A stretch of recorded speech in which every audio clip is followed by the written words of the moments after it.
Balbalonni akkas hin dandeenye baraniiru. Rakkinoonni gaafa si argan ahaa isintu dhufee daagaashi. Isin dura dhaabachuu hin dandeenyu darbaa.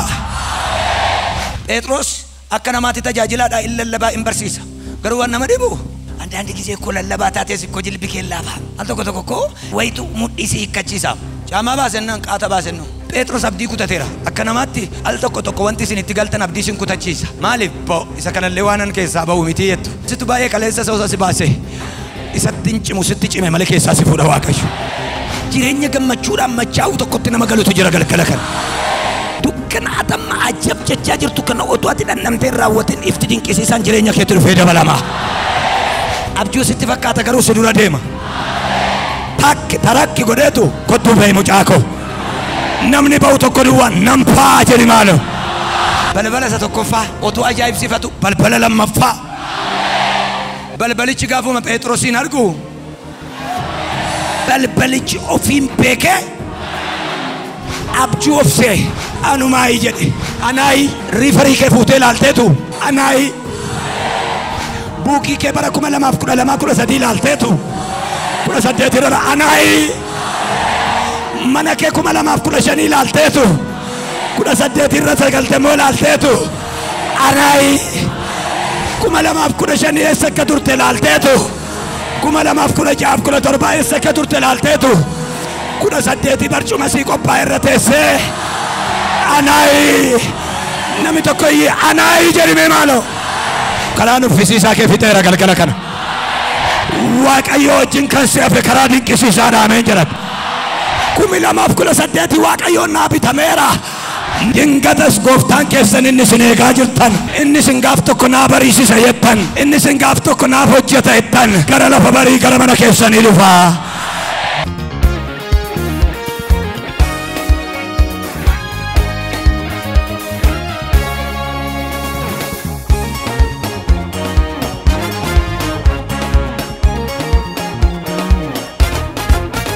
Tokkoffaa Qorontos boqonnaa 15 lakkoofsa 52. Malakati dhumaa yommuu afuufamu hundumti keenya libsuu ijaa gidduutti in geeddaramna. Malakati in afuufama bifa hin banneen warri du'an immoo in kaafamuudha. Wanti hin bannee iddoo wanta bu'u kanaa bu'uutu jira. Sagalee Waaqayyoo akkas jedhuun isin dubbadhaa. Dingata balballi kee rukkutama jedheetan dubbadhaa. Namni tokko dingataa jedhime maaloo balballi kee rukkutama jedhin. Waaqayyo Iyyaasuudhaan akkas jedhe biyya Iyaarikoon sinii kennaa jedheen guyyaa 6 akkasumatti itti naannoftanii si'a tokko tokko iyyituu jedhe. Guyyaa 7ffaatti garuu malakati maal ta'a jedhe in afuufama. Malakatichi gaafa afuufamu in iyyitu biyyicha Waaqayyo sinitti kenneera cabsitanii galtu. Fiingeen tokko siif afuufama siin jedha Waaqayyo. Yeroo fiingeen sun afuufamu kan kee kan ta'e miti ati iyyuu qayyaramta. Nan jijjiirama libsuu ijaa gidduutti Waaqayyo na jijjiira. 2018 kanatti nan geeddarama namni jedhu ameenaa jedhu. Nama simbira jiru ilaalaatti mata duree kanatti naa himaa akka tasaa jedhaanii maaloo. Balbalikee Ulfinan Rukkutama jedhaanii. Harki Waaqayyoo balbala kee dhufee rukkutaa ameen jedhati. Kaleessa situ balbala baay'ee rukkutaa ture amma garuu balbaluma keetu rukkutama. Akka tasaa jedhime maaloo. Balballi koo rukkutama jedhime maaloo. Dingata jedhi dabaliiti. Balbalikee Ulfinan Rukkutama jedhi maaloo. Tokkoffaa Qorontos 15:52 irratti libsuu ijaa gidduutti namni hunduu maaliin godhama hin geeddarama jedha. Atis hin geeddaramta anis nan geeddarama. Waaqayyoof garuu libsuu ijaati. Libsuu ijaa gidduutti gogaa haaraa sitti uwwisa. Libsuu ijaa gidduutti karaa haaraa si jalqabsiisa. Libsuu ijaa gidduutti seenaa haaraa si jalqabsiisa. Akka tasaa jedhime maaloo. Balbalikee Ulfinan Rukkutama jedhi. Hojii ergamootaa boqonnaa 12 lakkoofsa 6 kaaseen dubbisaanii lakkoofsa 6 akkas jedha. Heddumti guyyaa itti Heroodis Phexrosin akka qoramuuf dhiyeessuudhaaf jedhee sanaatti Phexros funcaa lamaan hidhamee loltuu lama gidduu rafa ture. Eegduun immoo balbala manichaa hidhaa dura dhaabbatanii in eegu turan. Kunoo ergamoon gooftichaa Phexros bukkee dhaabbatee golli manichaa hidhaa inni keessa ture sunis ifa Waaqa irraatiin hin guutamee jedha. Ergamaan sun cinaacha Phexros rukutee dammaqsee dafii ka'i ittiin jedhe.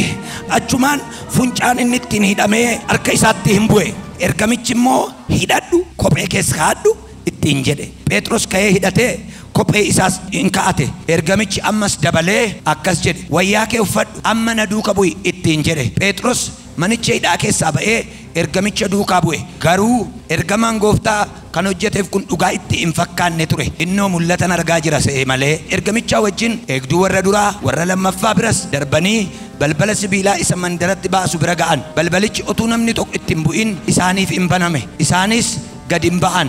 Karaa tokko irra takka erga adeemanii ergamichi achumaan Phexros biraa sokke. Phexros yommuu obbaree Gooftichi ergamaa isaa erge harka Heroodis harka Yihuudoota warra hamaa hundumaa harkaan akkana oolche amma dhuguma beekeeraa jedhe. Phexros kana hubatee gara mana Maariyaam haadha Yohaannis isa Maarqos jedhamuu dhaqe. Achitti namoonni baay'ee walitti qabamanii kadhachaa turani. Phexros immoo balbala kellichaa rukunnaan intalli Roodee jedhamtu tokko gara balbalichaatti dhuftee owwaatte. Isheen Phexros ta'uu isaa sagalee isaatiin bartee waan gammaddeef utuu balbala hin banin ofirra fiigdee deebite.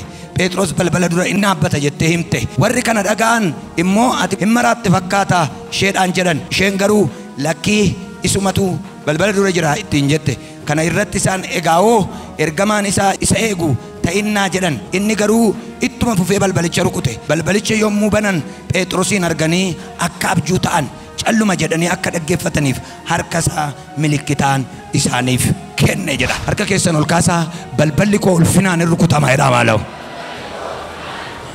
Ofirratti raajaa balbala keessan rukutaa. Galgala kana ergamaan tokko dhufee balballi koo ulfinaan rukutamaa jedha. Kutaa kana keessatti Heroodis Yohaannisiin erga morma irraa muree booddee ayyaanni Faasikaa dhiyaateera. Yohaannisiin inni qale saba gammachiiseera waan tureef erga sabni gammadee ergamoota warra jedhamtu kana hunduma isheenan qala jedheetu Phexrosin ayyaana Faasikaatiif yeroo namni oolaa bitatu Phexrosin mana hidhaa gashe. Sabaaf qalee saba gammachiisuuf ture. Waaqayyo ittiin gammanne taanaan lola ati keessa jirtutti hin milkaa'anii ati garuu keessaa baata. Ameen jedhadhatu. Lolicha keessa Waaqayyo hin jiru hedhiin maaloo. Isa isaan sirratti koratan keessatti hedhiin maaloo. Maree diinota kee keessa jedhiin maaloo. Ani hin jiru jedha Waaqayyo jedhiin maaloo. Hin sodaatin jedha Waaqayyo jedhiin dabaliti. Heroodis Yihuudoota wajjin mari'atee Phexrosin ajjeesuudhaaf garuu Waaqayyo keessa hin jiru. Mari'oo isaanii keessa Waaqayyo hin jiru. Du'a Phexrositti Waaqayyo mallatteessine. Guyyaa 3 tafe Phexros duudhaaf jedhamee Heroodisii fi Yihuudoonni walii galanii mallatteessaniiru. Waaqayyo garuu akka jedhe guyyaa 3 otoo hin ga'iin immoo keessaan baasaa jedhe. Keessatti tafteetta waan jedhamte keessaa dhugaa Waaqayyo Waaqa jiraataa ganama kana miilli kee hin ba'ameen jedha. Rakkina keessatti tafteetta, dhukkuba keessatti tafteetta, lola keessatti tafteetta jedhamte keessaa Waaqayyo ganama kana si baasaa. Harka kee ol kaasitti nan ba'a jedhi maaloo. Ergamaan lafa Phexros funcaa lamaan hidhamee jirutti, miilli isaa hidhamee harki isaa hidhamee lafa jirutti, eegduu lama gidduu ciisee lafa inni jirutti የመጀመሪያ dukkana keessatti hidhamee jira. Phexros abdii kutateera. Akka namaatti al tokko wanti isin itti galtan abdii isin kutachiisa. Maaliif bo'o isa kanallee waanan keessaa ba'u miti jettu. Situ baay'ee kaleessa soosa si baase. Isatti hin cimu sitti cime malee keessaa si fuudha Waaqayyo. Dhuguman siin jedha isa miilanaas hin danda'a jedha Waaqayyo. Isa miilanaas anuma si baasa jedha Waaqayyo. Phexros akka namaatti tajaajilaadha in lallabaa in barsiisa. Garuu waan nama dhibu andaandi ጊዜ እኮ lallabaa taates እኮ jilbi kee laafa. Al tokko እኮ wayitu mudhii si hiikkachiisa. Damteettaa guyyaa 3 booddee si qallaa. Billaayi Yohaannisiin qale si nyaataa jennaan. Yohaannis jechuun adda dureedha Phexrosiif. Abbaa koo erga nyaatanii anaanis hin dadhabani jedhee abdii kutateetu. Caamaa baasennaan qaata baasenno. Abdii kutatee surree isaa baasee qabattoo isaa hiikkate qabattoo kee cimsii hidhadhu jedha macaafi. Qabattoo isaa hiikee lafa kaa'e. Shasharaa isaa lafa kaa'e. Waan hundumaa lafa kaa'e. Dheeraa fi amma guyyaa 3tti maalinnaan guyyaa 3 booddee du'a isaa beekan. Waaqayyo guyyaa 3 miti daqiiqaa 3 booddee waan godhu sitti himne. Waan ansi yaadaa jiru ana duwwaatu beeka. Garuu yaada badiisaa yaada du'aa miti. Yaada si oolchuuti malee, yaada jalaa si baasuuti malee, yaada si miliqsuuti malee, yaada diinni kee yaadatti waliin galle jedha Waaqayyo. Qabattoo isaa baasee laxxadhee hirriba isaa rafe bakka du'a isaa argaa jira. Ergamaan Waaqayyo dhufe መጀመሪያ rakkoon Phexros maayinnan dukkana takka namni argee hin beekne keessa jira.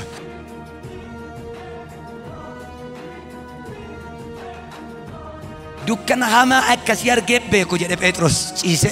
Waan akkasii keessaa inkaan poolisiin na qabee miti otoo na gadhiistan iyyuu karaan beeku karaan ba'u. Dukkanichi cimaadha. Isumaayyuu immoo poolisiin hammatee lafatti gadi qabeetu jara feentee kun namaan galtu jedhe maalinnaani duuka buutuu Yesuus miti kun jedhan ennaan. Phexros asiin hin eegama. Kaabaan kibbaan bahan dhiyaan poolisii tokko dhaabata bakkee. Otuma isaan akka jedhaniuti ergamaan Waaqayyoo dhufee dukkana callabboo gadi fagoo sanatti ifa dinqisiisa.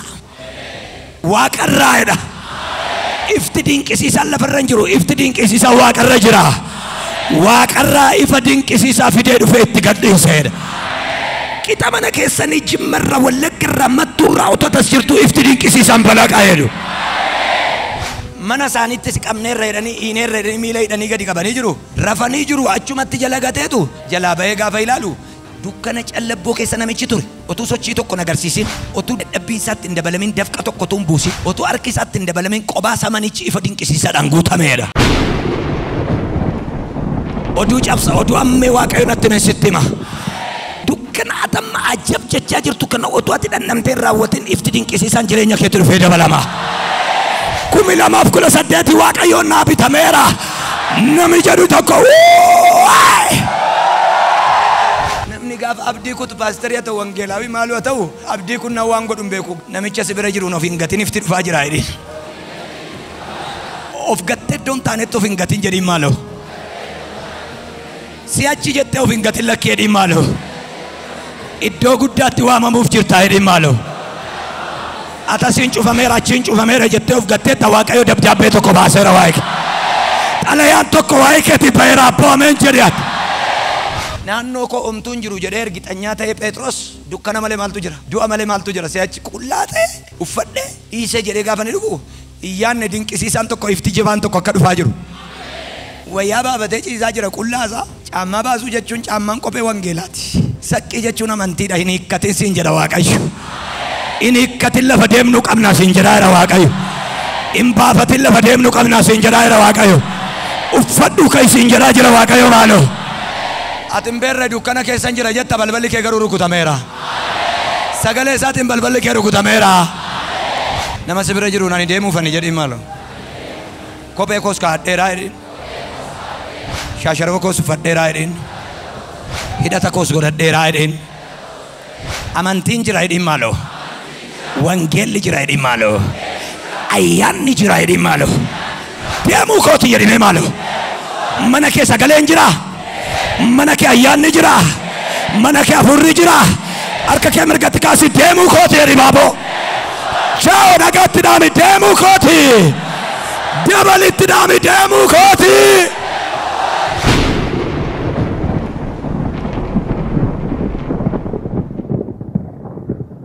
Akkedeni Phexros jedhe ifa duwwaa sirratti baasuu hin dhufne jedheen waan ittiin siidhan keessaa si baasuu hin dhufne hin deemnaam jedhe haala amma keessa jirtu kana keessa baateetu amma deemta karaa dinqisiisaa jedhe.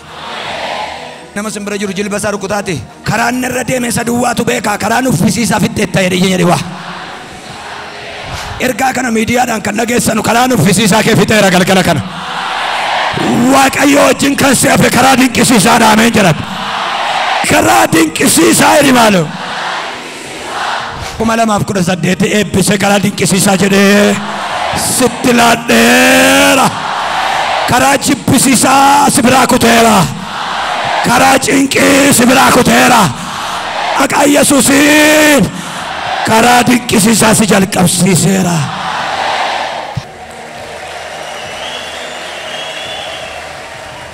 Kain deemnaa uffadhu jedhe hidhadhu kophee kee jedhe saqqii kees godheenna shaasharaa keessa ofirra buuseenna shabbi godhateetu eessa deemnaa jennaan kottu sirraan banaa jedhe. Situ bana miti sirraa bana malee. Abjuu sitti fakkaata garuu si dura deema. Takki tarakki godheetu kottu bahi mucaako. Namni ba'u tokko duwwaan nampaa jedhi maaloo. Dabali nampaa jedhi abboo. Dabali abboo nampaa jedhi haa. Balbala isa tokkoffaa otuu ajaa'ibsiifatu balbala lammaffaa. Abjuu ofsee anumaa jedhe du'a ooluun kooyyuu dinqiidha balbala narraa banameem jedhe. Billaan raafuun kooyyuu dinqiidha balbala narraa banameem. Harka namichicha harkaa ba'uun kooyyuu dinqiidha. Balballi inni sadaffaa isa guddaaf isa jabaa isa sibiilaan cufame bira geenyaan Phexros akka jedhe baguma lama darbe malee rakkoon qabu jedhe. Balbalichi gaafuma Phexrosiin argu nama Yesuus duuka jiru nama sagalee qabu nama abjuu qabu dura sibiiluun dhaabatu. Balbalichi ofiin beekee balbaloonni akkas hin dandeenye baraniiru. Cufaan akkas hin dandeenye ofii isaatii bareera. Rakkinoonni gaafa si argan ahaa isintu dhufee daagaashi. Isin dura dhaabachuu hin dandeenyu darbaa. Na dabarsa namni jedhu tokko iyyee maraate ameen haa jedhu. nadabarsa namni jedhu yee maraate ameenaa jedhu. Phexros abjuu sa'e malee dhugaan seeneedha. Anaayi jedha sagalgalagalee ilaala. Na'amani 2017 2016 15 ilaalteetu. Anaayi riifarii kee fuutee ilaalteetu. Anaayi buukii kee bara 2012 13 ilaalteetu. 18 irra anaayi mana kee 2015 ilaalteetu. 18 irra sagaltammoo ilaalteetu. Anaayi 2015 eessa akka turte ilaalteetu. 2016 17 eessa akka turte ilaalteetu. 18 barcuma sii qophaa irra teessee anaayi nami tokko iyyee anaayi jedhime maalo dabale anumaayi jedhime maalo akkas jedha Waaqayyo. Eeyyee dhala koosuma eeyyee dhala koosuma ajaa'iba godheen balbala dura kee banaa jedha Waaqayyo. Jireenya abjuu fakkaatutti adeemaa jirta jedha Waaqayyo. Nama si bira jiru qabii raasiiti. Jireenya ajaa'iba tokkotti adeemaa jirta jedhin. Abjuu fakkaata jireenyi kee gara fuulduraa jedhe. Abjuu fakkaata jireenyi koo. Abjuu fakkaata manni koo. Abjuu fakkaata karaan koo. Waaqayyo galgala kanaa kaasee abjuu haa godhu maqaa Yesuus. Abjuu fakkaatu maqaa Yesuusin. Abjuu fakkaatu iyyuu malee garuu jedhin maaloo. Dhugaadha jedhin. Phexros abjuu fakkaatu malee deemeetu balbala rukute. Jilbeenfatanii maal jedhu beektaa waldaan kiristaanaa. Yaa Waaqayyoo Phexros nuuf ba'uuka. Qilleensarra karaa qabda. Phexrosin nu gaddisiisika. Nu oolchika. Nu baasika jedhu. Waaqayyo oolchaadha jettanii warri lallabdani oolchaa ta'uu isaan man argitu practically. Lallabdani ti'oorii duwwaan godhu Waaqayyo practically የሚባል ላይፍ አለ. Phexros jedhu mana Maariyaam fa'i. Phexros mana Sagalee otoo hin taane mana amaatii isaa dhaqe miti. Qixa waamamaa jiru. Mana Maariyaam fa mana Yaaqoobbaa iddootti jilbeenfatamee iyyamaa jiru sana dhaqeetu balbalicha rukute. Roodeeseen jedhamtu gadi baatee eenyu jennaan Phexrosidha jennaan sagalee isaa beetti beektaa. Balbala banuu dhiisteetu jireenya gammachuudhaan machaa'u tokkotti nama galutu jira galgala kan. Jalana etteennaan inni si waamaa jirtan dhufeera jette. Eenyu jennaan Phexros. Immaraatta fakkaataati jedhaniin. Roodee jedhan eennan immaraattaati jedhaniin. Maal ennaan hin kadhatu garuu nama nan waan ta'e. Baasi butii jedhu garuu Phexros dhufeera jennaan akkamitti dhufa harkaan qabamneen qabame yoo jedhu. Waamtee kaatee mamiin innoo dhufeera. Phexros maal taatanii sagalee isaatiin hin beekanan zim jedhi ekeraa isaati jedhan. Hundi isaanii girreedhanii gadi ba'anii ekeraa Phexros ilaalla jedhanii gaafa ilaalanu Phexrosum qabanii ilaalan eenyu ta'ennaan ana Phexros jedhe. Ija isaa keessa ilaali maal waamaa jirta jedhiin maaloo. Innati waamaa jirtu balbala kee rukutuuf jedhaa jedhiin. Arra galgala ergamaan ati waamaa jirtu balbala kee rukutaameen jedhata. Seexanni waamicha beekte ergamaa Waaqayyoo miti. Milkiyaas boqonnaa 3 Phexros dhaqee balbalicha rukute. Warri jilbeenfatanii turan achumaan ol kaanii dhaabbatan. Maaliif jennaan inni isaan jilbeenfatanii waamaa jiranu dhufeera. Akka jedhu Waaqayyo isa jilbeenfattee waamte kaatee dhaabattee fudhattaa jedhe Waaqayyo. Isa jilbeenfattee kadhataa jirtu dhaabbattee fudhattaa jedha Waaqayyo. Harka kee ol kaasii balballikee ulfinaan rukkutamaa jedhu jabale. Balballi mana keetiin rukkutama yoo ta'e jalqaba ergama Waaqayyoo misiraachoo xalayaa maramaa baatee dhufee balbala kee haa rukutu. Maaloo jennaan xalayaan ulfinaasii dhufeera. Gaafati balbala kee banattu balbala kee ni rukutu xalayaa sana sitti kenna. Maa inni xalayaa ulfinaasii dhufe. Xalayaa guddinaasii dhufe. Balbala kee rukuta yoo ta'e mardoo baatee dhufee miti. Xalayaa ulfinaa eebba baatee dhufee balbala kee haa rukutu. Balballi koo ulfinaan hin rukutamaa inni maaloo. Maaliin rukutamaa? Qulfiin wayii faca'eera mana kanatti. Qulfiin manaa, qulfiin eebbaa, qulfiin konkolaataa faca'eera mana kanatti. Maqaa Abbaa, kan Ilmaa, kan Hafuura Qulqulluu sadan Waaqa tokkootiin facaaseera mana kee irratti lafa haa dha'u. Biyyatu piroosesii ati keessa darbite hin beeku isuma tabbudduutti qulfii baattee deemtu arga. Kasta galgala kan dingatuma dhufee waa sen hirka gala mitiire kan kee atin nageenya kan ishee atin nageenya gaafati shat deemuudhaaf kaatu isheen immoo dhufte si hammattee nagaan siif ta'u eessa dhaquuf jetta otunatti himin immoo dingata waan an godhuun qabu dingata aniyyuun nageenya dingata wajjin guddannee wajjin nyaannee wajjin dhugnee otunatti himin deemuuf kaate waan an godhuun qabu dingata nama sibira jirutti itti galagaliti waan an godhuun qabu dingata hidhi maalo. Brother waan an godhuun qabu dingata hidhi maalo. Nami tokko yoo lutaali dingata hidhi. Akka tasaa dingata balballi ulfinaa see rukutama.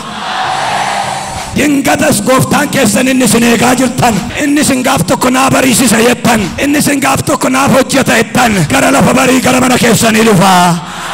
Inni kam? Inni nuti eegaa jirru dingata balbala kee rukutaa. Akkuma tasaa otoo hin beekin dingata du'a dhageessanii beektu. Dingata rakkoo gurguddaa dhageessanii beektan isin. Har'a garuu akkana jedha Milkiyaas boqonnaa 3:1. Inni sin eegaa jirtan waaqni keessan. Dingata gara mana qulqullummaa hin dhufa.